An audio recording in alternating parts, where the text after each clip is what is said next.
माजी पंतप्रधान डॉक्टर मनमोहन सिंग यांचं दिल्लीत निधन. वयाच्या 92व्या वर्षी घेतला अखेरचा श्वास. उदारीकरणाचे प्रणेते काळाच्या पडद्याआड. डॉक्टर मनमोहन सिंग यांच्या निधनानंतर केंद्र सरकारकडून 7 दिवसांचा दुखवटा जाहीर. सर्व सरकारी कार्यक्रम रद्द. सकाळी 11 वाजता केंद्रीय मंत्रिमंडळाची बैठकीत श्रद्धांजली वाहिली जाणार.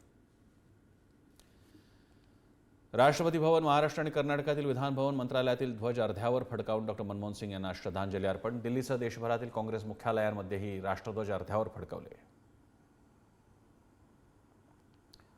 मनमोहन सिंग यांच्या निधनानंतर देशभरातून हळहळ व्यक्त. पंतप्रधान मोदी, राष्ट्रपती मुर्मू, राहुल गांधी, मल्लिकार्जुन खरगे, शरद पवार, सुशील कुमार शिंदेंकडून श्रद्धांजली. मनमोहन सिंग यांच्या निधनानंतर जगभरात हळहळ. राज्याच्या विकासासाठी कृती आराखड्यासाठी मुख्यमंत्री देवेंद्र फडणवीस आग्रही. प्रत्येक मंत्र्याला 100 दिवसांचं ठोस नियोजन करण्याचे आदेश.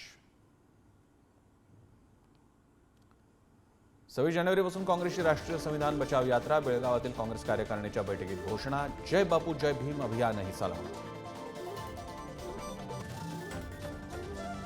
मसाजोगनंतर आता तुळजापूरच्या सरपंचावर जीवघेणा हल्ला. गुंडांकडून पेट्रोल टाकून गाडी जाळण्याचा प्रयत्न.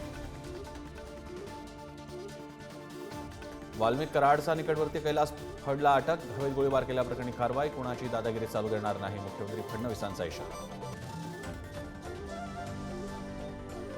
राज्यात पुढील 4 दिवस पाऊस. गारपिटीचा अंदाज. मध्य महाराष्ट्र आणि मराठवाड्यातील काही जिल्ह्यांमध्ये सोसाट्याच्या वाऱ्यासह हलका पाऊस.